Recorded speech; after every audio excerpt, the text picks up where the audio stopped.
Hello பீபர்ஸ், welcome to filmi craft. நான் உங்கள் அருண். இந்த எபிசோட நம்ம பார்க்க போகிற படம் 2024 ஃபிலிம் ஃபெஸ்டிவல்ஸில் வெளியாயிருந்தால் கூட ஆக்சுவலாக 2025 இந்தோனேஷியாவில் ஒரு family come feel good emotional ட்ராமாவாக வெளியான அ பிரதர் அண்ட் 7 சிப்லிங்ஸ். இப்போ இந்த படத்துடைய கதை என்ன அப்படின்னு கேட்டிங்கன்னா, படத்தில் நம்ம கதாநாயகனுடைய பேர் மோக்கோ.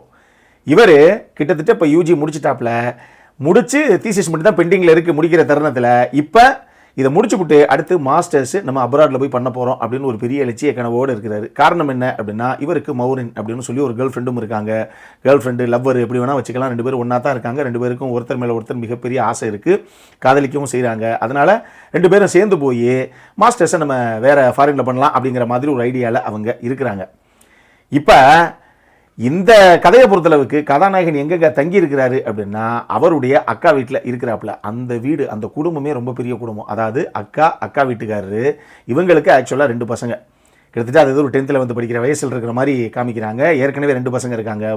அது பத்தாததுக்கு அக்கா வீட்டுக்காரர் இருக்கார் இல்லையா, அவருக்கு அவருடைய நெஃப்யூ அந்த பையனும் அந்த வீட்டில் தான் இருக்கிறான். ஏற்கனவே 3 பசங்க. நம்ம கதாநாயகன் வேறு இந்த வீட்டுக்குள்ளே இருக்காப்புல. இப்போ 4வது ஆள். இது போக அக்கா இப்போ ப்ரெக்னெண்ட்டாக இருக்குது. கிட்டத்தட்ட டெலிவரி டைம் தான் அது.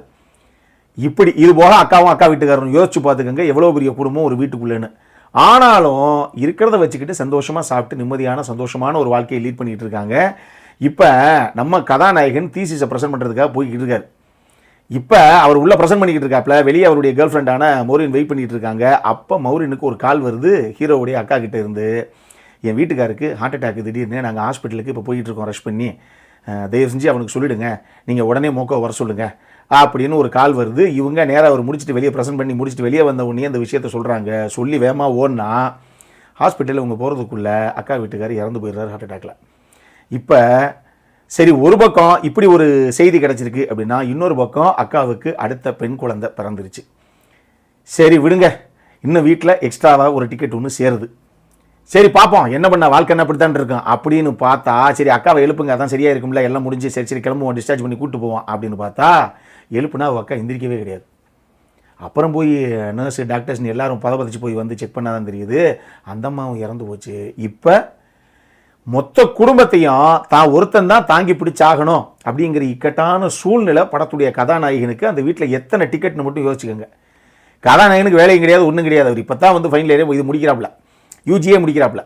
இதுக்கப்புறம் அவர் வேலையை தேடி கண்டுபிடிச்சி எப்படியாவது இந்த குடும்பத்தை தானே தாங்கி ஆகணும் அப்படிங்கிற ஒரு சூழ்நிலை. இதுக்கப்புறம் கதாநாயகனுக்கு என்னதான் நடந்தது, அவர் இந்த குடும்பத்தை மொத்தையும் தாங்கி பிடிச்சாரா, இது எல்லாத்துக்குமான விடை தான் இந்த படத்துடைய மொத்த கதையை. இந்த படம் யாண்டி லாரன்ஸுடைய படம். இந்தோனேஷியன் ஃபிலிம் இண்டஸ்ட்ரியை பொறுத்தளவுக்கு ஜோக்கோ அன்வர் அப்படின்னாலே ஹாரர் த்ரில்லரை தலைமை வேறு விதமாக திரிக்க விடுவாயான் அப்படின்னு எப்படி ஜோக்கோ அன்வருக்குன்னு ஒரு மிகப்பெரிய ரெப்புடேஷன் இந்தோனேஷியன் இண்டஸ்ட்ரியில் இருக்குதோ, அதே மாதிரி யாண்டி லாரன்ஸுக்கும் ஒரு தனி ரெப்புடேஷன் இருக்குது. மனுஷன் வேற விதமாங்க.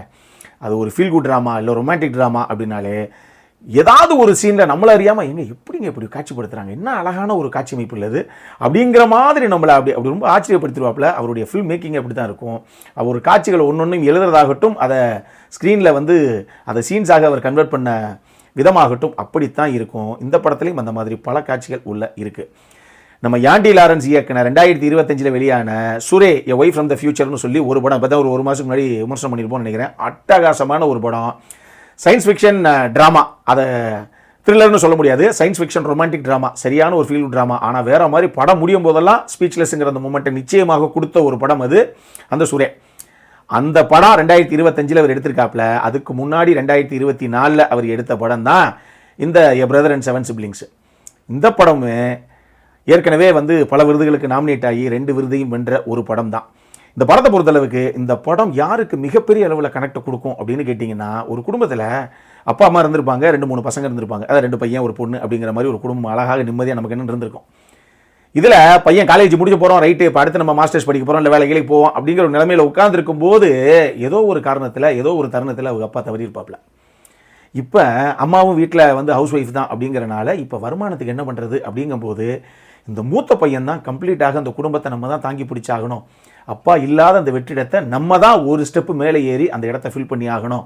நம்ம தம்பி தங்கச்சி எல்லாத்துக்கும் நம்ம தான் கல்யாணத்தை பண்ணி வச்சாகணும், எல்லாருடைய லைஃபையும் நம்ம தான் செட்டில் பண்ணி ஆகணும் அப்படின்னு நம்ம படிக்காதவன் படத்தில் வர ரஜினி மாதிரி தம்பியை எல்லாத்தையும் செட்டில் பண்ணி எல்லாம் பண்ணால் கடைசியில் ஒரு பிள்ளைகளுக்கும் சிறகு முளைச்சதுக்கப்புறம் அதாவது ஜாலியாக ஒரு பக்கம் போயிருங்க. கடைசியில் என்னதான் பெரிய நீ கிழிச்சிட்ட அப்படின்னு அண்ணனே பார்த்து கேட்கத்தான் செய்யுங்க. இதுதான் நிதர்சனமான உண்மை நம்ம வாழ்க்கையில். அந்த மாதிரி நபர்களுக்கு ஏன்டா எங்கள் அப்பா இல்லாமல் இந்த குடும்பத்தை இன்னைக்கு ஊரே மதிக்கிற அளவுக்கு, அவங்க எல்லாரும் மெச்சுற அளவுக்கு இப்படி கொண்டு வர்றதுக்கு என்னுடைய சந்தோஷம், என்னுடைய கனவு, என்னுடைய காதல், நான் எவ்வளவு தியாகம் பண்ணி இந்த குடும்பத்தை நான் கொண்டு வந்து பார்த்தியா, ஆனால் இப்போ ஒரு வேலை மதிக்கல, அது வேறு விஷயம். ஆனால் இதுக்கு நான் எவ்வளோ பெரிய தியாகத்தை பண்ணியிருப்பேங்கிற அந்த நபர்கள் இருக்காங்கல்ல, அப்படிப்பட்ட நபர்களாக நீங்கள் இருந்தீங்க அப்படின்னா இந்த படம் உங்களை பல இடங்களில் கண்கலங்க, உங்களை அறியாமல் கண்கலங்க வைக்கும், உங்களை அறியாமல் ஒரு சில இடங்களில் ஒரு சின்ன புன்முறுவலை உங்களுக்குள்ளே கொண்டு வரும். அந்த மாதிரி ஒரு அற்புதமான படம் இது. பட் ஒரு டெட் ஸ்லோ ட்ராமா, தெளிவாக நான் சொல்லிட்டேன். படமெல்லாம் நைட்டு 11 மணிக்கு மேலே பார்த்துடாதீங்க, பார்த்தீங்கன்னா பாதியில் தூங்கிடுங்க. அந்த அளவுக்கு ஒரு டெட் ஸ்லோ ட்ராமா. டைம் கரெக்டாக உங்களுக்கு எப்போ செட் அவுட் ஆகுதோ, ஒரு 7 மணிக்கு சாயங்காலம் உட்காந்து பார்த்தோமா, 8 மணிக்கு பார்த்தோமா, 10-11 மணிக்குள்ளே படத்தை முடிச்சோமா அப்படிங்கிற மாதிரி பார்க்கணும்னா பாருங்கள். ஓவர் நைட்லாம் பார்த்துடாதீங்க, நிச்சயமாக நம்ம தூங்கிடுவோம். அவ்வளவு ஸ்லோவான ஒரு ட்ராமா இது, மைண்டில் வச்சுக்கோங்க. இந்த படத்தில் கதாநாயகனாக ப்ளே பண்ண அந்த ஆர்டிஸ்ட் ஆகட்டும், அவருடைய லவ்வராக ப்ளே பண்ண அந்த மௌரின் அப்படிங்கிற அந்த கதாபாத்திரத்தை ப்ளே பண்ண ஆர்டிஸ்ட் ஆகட்டும், இந்த படத்தில் ஐஸ் அப்படின்னு சொல்லி ஒரு கதாபாத்திரம் ஒன்று வரும். அந்த கதாபாத்திரத்தை ஒருத்தர் கொண்டு வந்து அந்த பொண்ணு வீட்டில் விட்டு போயிடுவாப்புல. கதாநாயகன் வீட்டில் தான் அந்த பொண்ணும் இருக்கும் ரொம்ப நாள். அந்த கதாபாத்திரமாகட்டும் எல்லாருமே ஃபினாமினல் பெர்ஃபார்மன்ஸ்னு சொல்லணும். எல்லாருமே ரொம்ப நல்லா பண்ணியிருந்தாங்க. குறிப்பாக அந்த 2-3 பேர் நீங்கள் குறிப்பிட்டே ஆகணும், செம்மையாக பண்ணியிருந்தாங்க. இதில் நம்ம கதாநாயகனாக பண்ண அந்த ஆர்டிஸ்ட்டும் சரி, அந்த ஐஸுங்கிற அந்த ஒரு பொண்ணு பண்ணா இல்லையா, அந்த பொண்ணும் சரி, இவங்க 2 பேர் தான் பெஸ்ட் ஆக்டருக்கும் பெஸ்ட் சப்போர்ட்டிங் ஆக்ட்ரஸுக்கும் வாங்கியிருக்காங்க.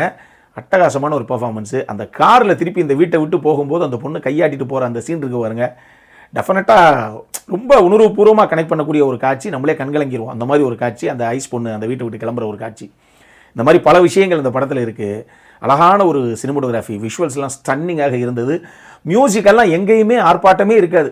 ஏமா இவ் மியூசிக் வந்துச்சுல அப்படிங்கிற மாதிரி, எப்போ உள்ளே வந்தது எப்போ மியூசிக் வெளியே போச்சுன்னே தெரியாது. அந்த அளவுக்கு பேக்ரவுண்ட் ஸ்கோரிங் எல்லாம் அவ்வளவு ப்ரீஸியாக பண்ணியிருந்தாங்க. இந்த படமே இதனாலேயே பயங்கர ப்ரீஸியாக, ஒரு பக்கம் ப்ரீஸியாக, இன்னொரு பக்கம் பயங்கர எமோஷனலாக படம் முடியும் போது நல்ல ஒரு ஃபீல் குட் படம் இல்லைங்க அப்படிங்கிற மாதிரி ஒரு ஃபீலை உங்களுக்குள்ளே விட போகிற ஒரு படம் இது. இந்த எக்ஸ்பெக்டேஷனோட மட்டும் இந்த படம் பார்க்கணும் அப்படின்னா பாருங்கள். அடல்கானடை பொறுத்தளவுக்கு இந்த படத்தில் எதுவுமே கிடையாது. தாராளமாக 6லேருந்து 60 வரைக்கும் எல்லாரும் ஃபேமிலியோடு உட்காந்து பார்க்கக்கூடிய ஒரு படம் இது. ஜாயின்ட் ஃபேமிலியில் இருக்கவங்களுக்குலாம் அந்த படம் பெருசாக ஒர்க் அவுட் ஆகிறதுக்கு இன்னமும் பெரிய வாய்ப்புகள் இருக்குது. இதை தாண்டி நான் சொன்ன பாருங்கள், அந்த மாதிரி அந்த செக்மெண்ட்டில் ஃபாலோ ஆகக்கூடிய நபர்கள் அவங்கெல்லாம் டெஃபினட்டாக கண்ணீர் கம்பளியமாக தான் அந்த படம் பார்ப்பீங்க பல இடங்களில். அந்த மாதிரி ஒரு கதைக்களமாகத்தான் இதை ப்ரெசென்ட் பண்ணியிருக்காப்புல ஆண்டி லாரன்ஸ். நம்ம சைடில் இருந்த டெஃபினெட்லி ஒரு ஹைலி ரெக்கமெண்டட் படம், ஒரு அற்புதமான படம். பட் நான் சொன்ன அந்த எதிர்பார்ப்புகளோடு போய் பாருங்கள். இந்த படம் உங்களை பெருசாக கவர் பண்ணுறதுக்கான வாய்ப்புகள் நிறையவே இருக்குது. அப்புறம் என்ன, இதே மாதிரி இன்னொரு வீடியோவோட அடுத்த முறை உங்களை சந்திக்கிற வரைக்கும் இட்ஸ் அருண் சைனிங் ஆஃப்.